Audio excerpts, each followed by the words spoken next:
नमस्कार। आज के इस विशेष कार्यक्रम में आपका स्वागत है। आज हम एक ऐसी शख्सियत के बारे में बातें करेंगे, उनके बारे में परिचर्चा करेंगे जिन्होंने अपनी नेतृत्व क्षमता का बखूबी परिचय दिया था और देशवासियों का आह्वान किया था कि वो विश्व शांति का आह्वान करें और शांति के बताए मार्गों पर चलें। उन्होंने ऐसे वक्त देश की बागडोर संभाली थी जब देश में अलगाववादी तत्वों और विघटनकारी तत्वों ने सर उठाना शुरू कर दिया था। एक तरफ मां की मौत का सदमा और दूसरी तरफ भारत जैसे विशाल गणतंत्र के बागडोर की जिम्मेवारी। लेकिन जिस तरीके से उन्होंने अपने इस नेतृत्व क्षमता का परिचय दिया वो सर्वविदित है और भारत देश को विश्व के अग्रणी देशों में विकसित देशों की श्रेणी में लाकर खड़ा कर दिया। जी हाँ, हम बातें कर रहे हैं स्वर्गीय राजीव गांधी की, जिनकी आज पुण्यतिथि है। तो इससे पहले हमारे स्टूडियो में दो मेहमान आए हुए हैं जो उनके व्यक्तित्व के बारे में चर्चा करेंगे और राजीव गांधी आज के संदर्भ में यही है हमारी परिचर्चा का आज का विषय। तो सबसे पहले आइए आपका हम स्टूडियो में आए हुए मेहमानों से परिचय करा दें। हमारे दाईं ओर बैठे हैं डॉक्टर समीर कुमार सिंह, जो राजनीतिक दल के नेता हैं, और सबसे किनारे की तरफ अनिल सुलभ, समाज सेवी। ये भी एक राजनीतिक दल से जुड़े हुए हैं, समाज सेवा का भी काम करते हैं। आप लोगों का बहुत बहुत स्वागत है स्टूडियो में, समीर जी और सुलभ जी। बहुत धन्यवाद आपका उमेश जी। जी, तो सबसे पहले हम शुरू करेंगे। समीर जी, आप तो मतलब जुड़े रहे हैं कांग्रेस से और सबसे पहले आप ही से मुखातिब होते हैं क्या? जी। तो राजीव गांधी ने जो जिस वक्त अपने देश की बागडोर संभाली थी, आपको याद होगा कि विश्व शांति का उन्होंने आह्वान किया था, परमाणु निरस्त्रीकरण की बातें उन्होंने की थी। आज के संदर्भ में उनकी इस नीतियों को आप कैसे देखते हैं, किस सोच के साथ देखते हैं, बताना चाहेंगे आप? निश्चित रूप से जिस समय उन्होंने भारत के प्रधानमंत्री पद का भार उठाया था उस समय देश के कई भाग में आतंकवाद की गतिविधि काफ़ी तेज़ी से बढ़ रही थी और यही वजह था कि आतंकवाद इस तरह से चढ़कर देश में बोल रहा था। खालिस्तान की मांग को लेकर पाकिस्तान में जिस तरह से आंदोलन और उग्रवादी गतिविधियां बढ़ गई थीं, उसी का नतीजा था कि हमारे देश की प्रधानमंत्री स्वर्गीय इंदिरा गांधी जी की हत्या कर दी गई और राजीव जी को प्रधानमंत्री का दायित्व मिला था। ऐसे विषम परिस्थिति में इस देश को फिर से अमन चैन देने की जिम्मेवारी राजीव जी पर आई और उन्होंने बहुत ही धैर्यपूर्वक देश को एक बार फिर से अपनी नीति से, पंजाब का वह समस्या हो, असम का समस्या हो, त्रिपुरा का समस्या हो जी, गोरखालैंड का समस्या हो, सभी पर उन्होंने बारीकी से अध्ययन किया और बारी बारी से सभी मामले को शांत किया देश हित में और एक बार फिर से एक शांतिपूर्ण भारत की उन्होंने स्थापना का सफल प्रयास किया। जी, सुलभ जी क्या कहना चाहेंगे? परमाणु निरस्त्रीकरण की मैं बातें कर रहा था, आप क्या कहना चाहेंगे उनके परमाणु निरस्त्रीकरण नीतियों के बारे में? उमेश जी, हम जिस राजीव गांधी की बात करने जा रहे हैं उस राजीव गांधी की समझ और उनको लेकर के जो समझदारी इस देश को है जी, उसकी पृष्ठभूमि को थोड़ा समझने की आवश्यकता है। जी बिल्कुल। मैं थोड़ा सा आपको पीछे ले जाना चाहता हूं। संक्षेप में आप बताएं। बिल्कुल संक्षेप में। जी। आपको मालूम है कि इस देश के वो सबसे कम उम्र के प्रधानमंत्री हुए। 44 वर्ष की उम्र में उन्होंने 40 वर्ष 2 महीने 11-12 दिन की उनकी उम्र थी जी, जब उन्होंने प्रधानमंत्री का शपथ लिया था। और उसके पहले उनकी राजनीतिक जिंदगी या उनका राजनीतिक जीवन महज कुछ वर्षों का, वो 3-4 वर्षों का ही था। राजीव गांधी जिस प्रकृति, जिस स्वभाव, जिस कलेवर और तेवर के व्यक्ति थे, ये ठीक है कि बिल्कुल राजनीतिक पृष्ठभूमि थी उनकी। उनके नाना प्रधानमंत्री इस देश के रह चुके थे, पंडित जवाहरलाल नेहरू। उनकी माता प्रधानमंत्री रह चुकी थी, उस समय तक थी, बहुत कद्दावर प्रधानमंत्री थी। और इस पूरे परिवार का स्वतंत्रता आंदोलन में अगर सबसे अहम योगदान देने वाले लोगों में से शामिल था। और आपको मैं थोड़ा सा प्रसंग को लपेट करके ले जाना चाहता हूँ वहां, जब इनकी पैदाइश हुई 20 अगस्त 1944 को, तो उस समय 1942 की क्रांति हो चुकी थी और देश अपने स्वतंत्रता संग्राम की अंतिम लड़ाई लड़ रहा था। जी जी। 42 का रक्तपात हो चुका था और 47 में देश आजाद हुआ। तो उस पृष्ठभूमि में जब इंदिरा जी स्वयं सक्रिय स्वतंत्रता संग्राम में थी, नेहरू जी आदि, गांधी जी, बाकी सब लोग जो बड़े नेता हमारे देश के थे, तो उस पृष्ठभूमि में राजीव जी की पैदाइश हुई थी। तो मैं मानता हूं और अध्यात्म भी और विज्ञान भी इस को मानता है कि जो पारिवारिक पृष्ठभूमि होती है और वह अगर भावनात्मक और रचनात्मक दिशा में कार्य कर रही होती है, उस समय जो शिशु का जन्म होता है वह शिशु निश्चित रूप से उस तत्कालीन वातावरण की को अपने अंदर आत्मसात किया रहता है और उससे परिभाषित भी होता है। राजीव जी का आप स्मरण करेंगे, देश आजाद हो गया, वो दून में उनकी पढ़ाई हुई, प्राथमिक शिक्षा, और दून स्कूल के बाद वो उच्चतर शिक्षा के लिए वो विलायत चले गए। उन्होंने यूनिवर्सिटी ऑफ लंदन में उन्होंने दाखिला लिया, ग्रेजुएशन किया और साथ में वो कैम्ब्रिज में ट्रिनिटी कॉलेज है, वहाँ उन्होंने आगे की पढ़ाई की और शायद उन्हीं दिनों सोनिया जी से उनका संपर्क भी हुआ था। सोनिया मायनो नाम था उनका, पूर्ववर्ती नाम उनका, और उनसे फिर ये संबंध प्रगाढ़ हुए, विवाह हुआ 1969 में, आपको जानकारी है, इस देश की जनता को मालूम है। और उसके बाद की जो घटना है वह उनकी राजनीतिक घटना की शुरुआत होती है। लेकिन उससे पहले वो जब भारत लौटे विवाह के बाद, तो यहाँ उन्होंने फ्लाइंग की ट्रेनिंग ली। मैंने देखा उनको कि उनके जीवन को जब मैंने अध्ययन किया तो मैंने पाया कि वह व्यक्ति एक उड़ान भरने वाला व्यक्ति था, एक ऐसा व्यक्ति जो चाहता था कि वह जमीन से आसमान की तरफ उठे और जमीन छोड़े भी नहीं, वह जमीन छोड़े भी नहीं और आसमान की ऊंचाइयां और बुलंदियों को छुए।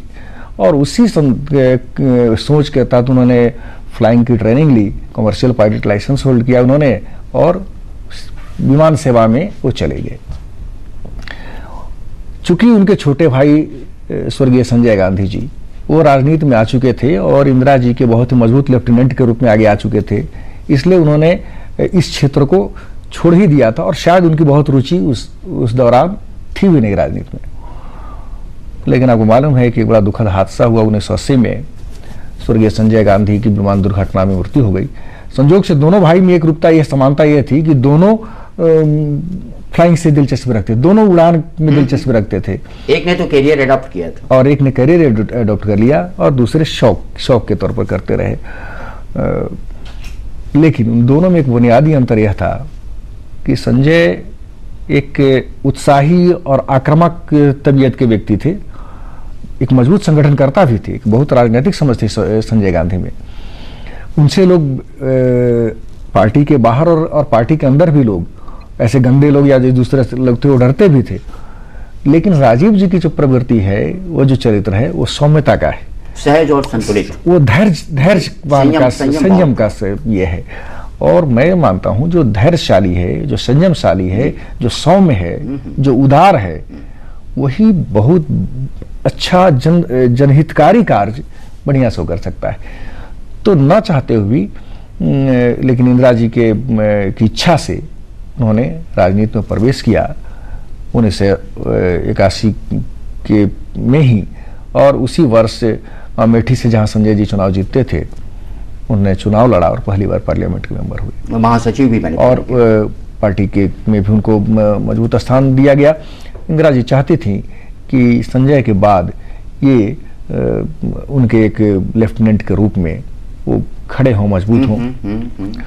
और इसी क्रम में मुझे एक स्मरण याद आता है, वो मैं तब उन दिनों बिहार फ्लाइंग इंस्टीट्यूट का ट्रेनिंग पायलट था और वो हमारे कस्टोडियन होते थे कैप्टन रामनिवास सिंह। तो वो उनको अपने ही छोटे फ्लाइट से, वो जो 7 सीटर उनका एक प्लेन था, उससे लेकर के आए हुए थे इंस्टीट्यूट में।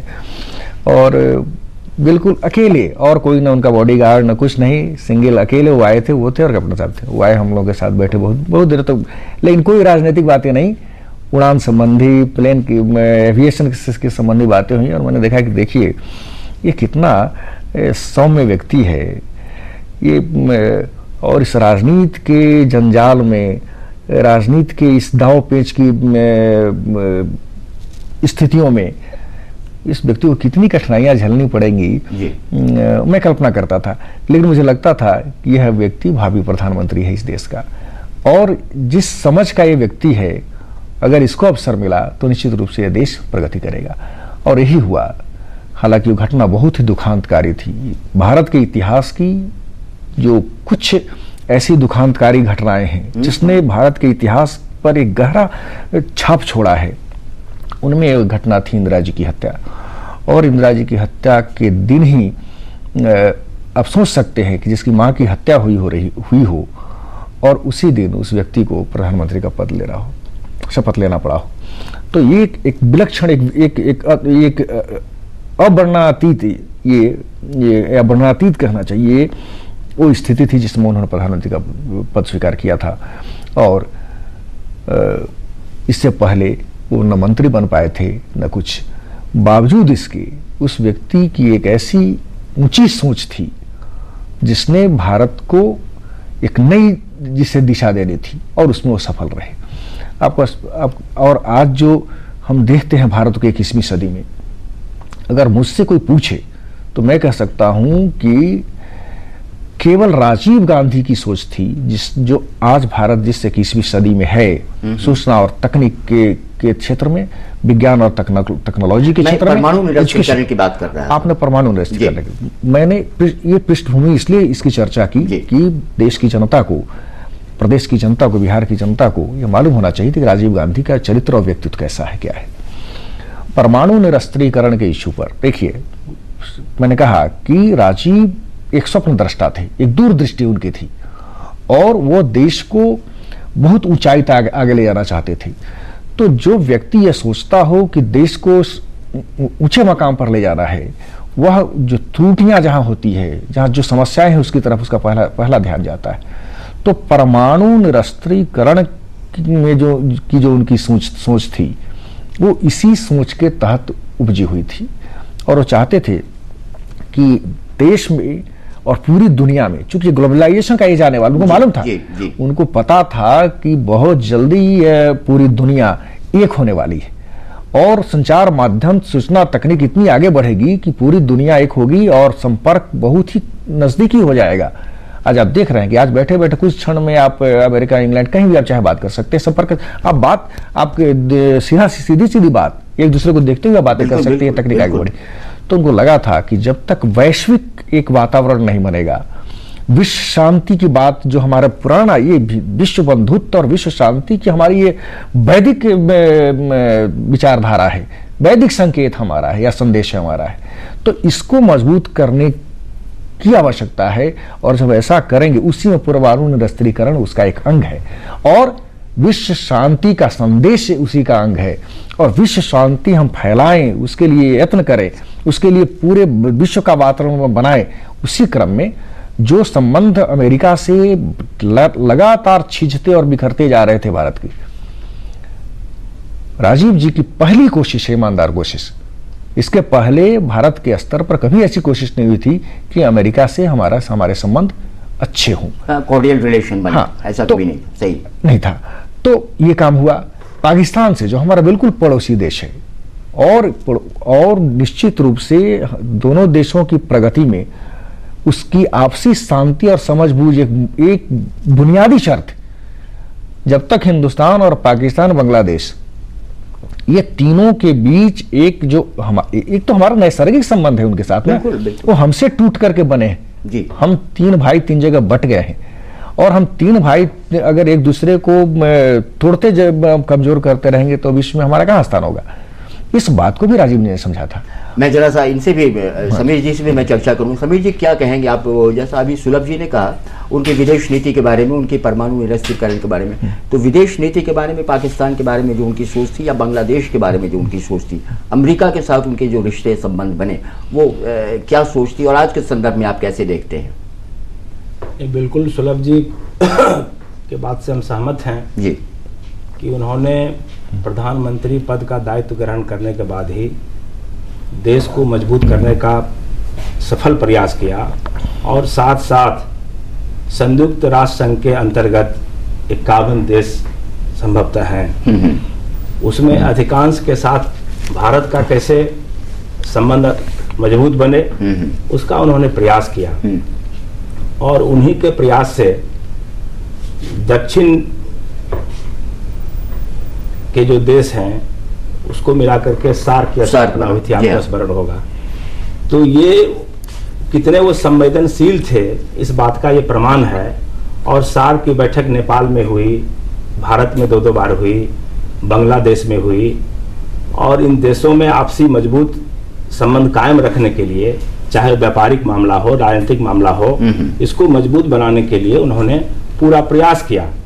और अमेरिका के सामने भी संयुक्त राष्ट्र संघ में हमेशा उन्होंने अमेरिका के सामने भारत को कभी कमजोर होने नहीं दिया, बल्कि उनकी नीतियों को भारत के हित में लागू करने का प्रयास किया और कभी भी भारत की कीमत पर उन्होंने कोई सौदेबाजी नहीं की। उन्होंने रसा से भी अच्छा संबंध किया, उन्होंने श्रीलंका से अच्छा संबंध किया, जबकि तमिल समस्या जो है सो हमारे भारत देश में भी है, उसके चलते श्रीलंका के कारण भी हमारे देश में उग्रवाद बहुत पनप रहा था। लेकिन उन्होंने बहुत ही संयम ढंग से श्रीलंका से जो एक खटास हो गया था। और आपको याद होगा कि उसी वक्त उन्होंने श्रीलंका की यात्रा भी की थी। बिल्कुल। और जब गॉर्ड ऑफ ऑनर उनको दिया जा रहा था, अटैक भी हुआ था, सिरफिरे जवान ने उन पर अटैक कर दिया था, लेकिन बहुत सहजता, लेकिन उन्होंने इसको कोई संयम के साथ बहुत संयम उसमें बरता और कोई भी ऐसी प्रतिक्रिया नहीं दी कि आपसी संबंध जो है सो उसमें खटास आए, बल्कि उनके धैर्य के कारण ही और ईमानदार कोशिश के कारण ही श्रीलंका से भी संबंध में सुधार हुआ। नामिबिया से हुआ, बांग्लादेश से हुआ, भूटान से हुआ, नेपाल से हमारे संबंध में और भी मजबूती आई। और पाकिस्तान में आज तो पाकिस्तान से हमारा संबंध जो है सो हमेशा बिगड़ता है, बनता है। लेकिन राजीव गांधी जी के समय में आप देखिए कि बेनजीर भुट्टो जी प्रधानमंत्री थे, हमको याद होगा, उसमें लग रहा था कि सचमुच में अब भारत पाकिस्तान में अब दूरी नहीं रहने वाली है और हम लोग सचमुच में एक पड़ोसी देश फिर से हम लोग भाई भाई की तरह हो जाएंगे। तो ये तो राजीव गांधी जी का ही प्रयास था और उनके व्यक्तित्व का ये कमाल था, जिसको आज सभी लोग स्वीकार करते हैं। जी सुलभ जी, आप क्या कहना चाहेंगे महिला सशक्तिकरण और युवा कल्याणकारी योजना के बारे में राजीव गांधी की जो सोच थी और आज के संदर्भ में आप क्या सोचते हैं, किस तरह से उनका क्रियान्वयन और कार्यान्वयन हो रहा है, उनकी बनाई नीतियों पर किस तरीके से लोग चल रहे हैं, क्या कहना चाहेंगे आप? उमेश जी,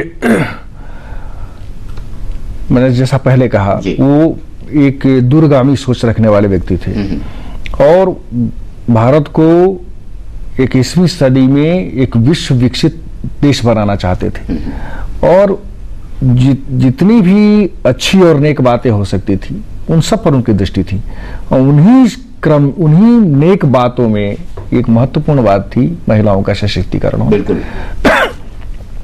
जिस समुदाय की आधी आबादी मजबूत नहीं हो और शेष आधी आबादी पर बोझ बनी हो, आप सोच सकते हैं कि वह देश, वह समाज कैसे विकसित होगा। इसलिए चूंकि राजीव गांधी उनकी पैदाइश भले गुलाम भारत में हुई थी, लेकिन जब उन्होंने आंखें अपनी खोली तो ये देश आजाद हो चुका था, नए सपने इस देश ने देखना शुरू कर दिया था और नई बातें कैसे हमारे साथ जुड़े ये सोचना भारत ने शुरू कर दिया था। और चूंकि इनकी शिक्षा दीक्षा एक बड़े व्यापक फलक पर हुई थी, इसलिए उनमें ये सभी बदलावकारी, युगांतरकारी, परिवर्तनकारी सोच उनके मन में था पहले से और उसी कड़ी में उन्होंने महिलाओं को आगे लाने की योजनाओं पर काम शुरू किया। युवा को वो सबसे मजबूत शक्ति मानते थे, ताकत मानते थे। दुनिया के सारे लोग इस बात को मानते हैं कि जब तक युवा शक्ति आपकी ताकतवर नहीं होगी आप नहीं विकसित हो सकते, नहीं बढ़ सकते, क्योंकि शक्तियां वास्तव में मौलिक रूप से यूथ में होती है, युवा में होती है। बाकी जो सयाने हो गए वो तो उस परिवार के, समाज के दूसरे दायित्व में फंस जाते हैं। बिल्कुल। शक्ति सकारात्मक दिशा में अगर युवाओं की लगा दी जाए तो उस देश का कल्याण होने से कोई नहीं रोक सकता। और यही कारण है उन्होंने जो बहुत बड़ा कंट्रीब्यूशन है राजीव गांधी का, जो उन्होंने नया राष्ट्रीय शिक्षा नीति दी, नेशनल एजुकेशन पॉलिसी, ट्रेमेंडस। उस आदमी की ऐसी सोच ये थी कि पूरे देश के युवाओं को, आज के संदर्भ में क्या वो उस शिक्षा नीति के बारे में क्या कहना चाहेंगे आप? मैं समझता हूं अगर वो राजीव आज होते जी, तो आज शिक्षा में जितने बवंडर हम आज देख रहे हैं, नित्य नए नए प्रयोग, और बराबर हम टूटते छींचते जा रहे हैं शिक्षा में, उस व्यक्ति की जो सोच अगर आज होते तो गुणात्मक परिवर्तन देखते। आज जो परिणाम हम देखते हैं शिक्षा में तब्दीली दिखाई पड़ती है, तकनीकी शिक्षा में जो यूथ हमारे आए, खासतौर से इंफॉर्मेशन टेक्नोलॉजी में, सूचना तकनीक, विज्ञान, आईटी में तो खैर बहुत आगे बढ़ चुके हैं हम लोग, आईटी में तो हमारे बहुत आगे बढ़ चुके हैं। तो ये देन किसका है? हाँ, ये देन राजीव गांधी का है। मैं कह रहा था कि जिस तरह से उन्होंने इस विज्ञान को, सूचना तकनीक विज्ञान को आगे बढ़ाया और इससे जुड़े उद्योग को बढ़ावा उन्होंने दिया, और शिक्षा नीति को जो मजबूती दी, एक नई शिक्षा नीति, नए सोच के तहत तकनीकी शिक्षा को बढ़ावा, तो ये सारी बातें आज उसका हम नतीजा देख रहे हैं। मैं तो कहता हूं उमेश जी कि आज पूरे विश्व में, पूरी दुनिया में भारत के नौजवान उसके सारे उद्योग और विज्ञान पर हावी है, काबिज है। तो सभी देश में परचम लहरा रहे हैं। परचम लहरा। मैंने तो एक दिन बड़ी सभा में कहा कि अगर आज के दिन अगर हिंदुस्तान के बाहर के लोग, यूरोप अमेरिका में जो हमारे नौजवान हैं, अगर आज ये निर्णय ले लें कि कल सुबह वतन लौट जाना है, तो यूरोप और अमेरिका की सारी व्यवस्था कोलैप्स कर जाएगी, ध्वस्त पस्त हो जाएगी। ये सारी चीजें भारत के नौजवानों की देन है, और ये है राजीव जी की देन। समीर जी, शिक्षा के क्षेत्र में जैसा इन्होंने सुलभ जी ने कहा, औद्योगिक नीति उनकी जो थी, देश का औद्योगिकरण और कृषि का समुचित विकास, क्योंकि भारत कृषि प्रधान देश है, आप जानते हैं, मूलतः मतलब सारी आबादी हम लोग इसी पर निर्भर करते हैं, कृषि पर। तो कृषि के क्षेत्र में उसमें किसान नीति एक योजना भी बनी थी, आपको याद होगा। और औद्योगिकरण के बारे में उनकी जो सोच थी कि मतलब बहुराष्ट्रीय कंपनियां हिंदुस्तान में आए, उनके साथ हमारी साठगांठ हो और एक कॉरपोरेट सेक्टर यहाँ पर विकसित हो। क्या कहना चाहेंगे? बिल्कुल, राजीव गांधी जी ने इस देश को मजबूत करने के लिए उनकी यह नज़र गई कि 70% से आबादी ज़्यादा गाँव में लोग रहते हैं जी, जो बिल्कुल कृषि पर आधारित हैं, रोजी रोटी के लिए वो खेती बाड़ी पर आधारित हैं। इसीलिए उन्होंने ये तय किया कि जब तक कृषि का विकास इस देश में संभव नहीं हो पाएगा, तब तक भारत को पूरी तरह विकासशील राष्ट्र के रूप में हम खड़ा नहीं कर सकते हैं। और इसी सिलसिले में उन्होंने कृषि नीति बनाई। छोटे छोटे जगहों में उन्होंने स्थानीय स्तर पर पानी आपूर्ति की व्यवस्था करवाई, छोटे किसानों के लिए चापाकल की व्यवस्था कराई। तो ये जो तमाम योजनाएं थीं, और किसान को सस्ते दर पर ऋण देने की व्यवस्था उन्होंने करवाई। ग्रामीण बैंक के माध्यम से भी आज जो ग्रामीण बैंक काम कर रही है, तो ये ठीक है कि इंदिरा जी के ज़माने से ही ये कार्यान्वित हो चुका था, लेकिन राजीव जी के ज़माने में ग्रामीण बैंक ने ज़्यादा काम करना शुरू कर दिया किसान के हित में। और ये चाहते थे राजीव गांधी कि किसान को खेती के विकास के लिए ज़्यादा राशि दी जाए और ज़्यादा दिनों तक लौटाने की व्यवस्था हो। हाँ। ये नहीं कि तुरंत दिया और एक साल में बैंक के तरफ से तगादा शुरू हो जाए। वो चाहते थे कि ज़्यादा दिनों तक अगर ये राशि रहेगा तो वो किसान जो है उस पैसे के माध्यम से उन्नत बीज खरीदेंगे, खाद खरीदेंगे, और किसान जो है सो, और उसका फल भी हुआ। और ये दूर दराज के इलाकों में, गांव में पैक्स वगैरह या कोऑपरेटिव बैंक, जो सेंट्रलाइज कोऑपरेटिव बैंक थे, बहुत सारे, उसमें बहुत सारे राहत दिए गए जी। और हम समझते हैं कि राजीव गांधी की जो कृषि नीति थी, आज बिल्कुल डॉक्टर मनमोहन सिंह की सरकार जो है उसी नीति पर चलकर आज किसान का हित चाहती है, और नहीं तो 68,000 करोड़ रुपया ऋण माफी कर देना। बिल्कुल ये तो बिल्कुल हम समझते हैं कि राजीव जी की जो कल्पना थी किसान हित में, कृषि हित में, वही है। और आज हम पूरे देश में हो रहा है कि कृषि आधारित उद्योग खड़ा किया जाए। उन्होंने कहा बहुराष्ट्रीय कंपनियां उनके समय में आई, आज भी आ रहे हैं, आज भी मनमोहन सिंह उस नीति को लागू कर रहे हैं पूरे देश में। लेकिन बहुराष्ट्रीय कंपनियां आई, लेकिन आज जो है कृषि आधारित उद्योग पर हम बिहार में भी ये मांग कर रहे हैं कि बिहार का भी अगर विकास होना है, बिहार में तो हो भी चुका है, बहुत सारी जगहों पे हो चुका है। कृषि आधारित उद्योग जब तक नहीं हम खड़ा करेंगे तब तक जो है सो हमारा भारत जो है सो विकासशील राष्ट्र के सामने खड़ा नहीं हो सकेगा और नेतृत्व नहीं कर सकेगा।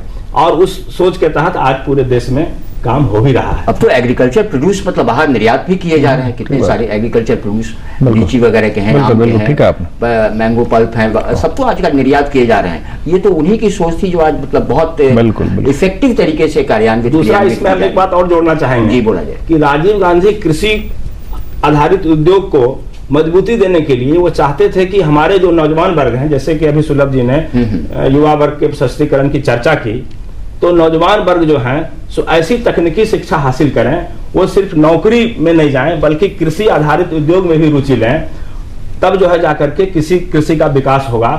और ये नहीं कि डिग्री ले लिया और कागज के टुकड़े के तरह जो है सो उसका कोई उपयोग नहीं हो रहा है नौजवान के हित में, ऐसा वो नहीं पसंद करते। उमेश जी, समीर जी बहुत अच्छी बातें कह रहे थे, तो मैं इनको एक जरूरी चर्चा छूट रही थी जी, वो करने के लिए मैंने इनको रोका है। समय भी अब जी हाँ चला है जी, तो जी। इसीलिए मैं बहुत संक्षेप में एक बात मैं जरूर कहना चाहूंगा कि आज जो एक सबसे बड़ा मुद्दा इस देश का बना हुआ है भ्रष्टाचार, प्रशासनिक जीवन में, प्रशासनिक इसमें, तो यह एक बड़ा मुद्दा है।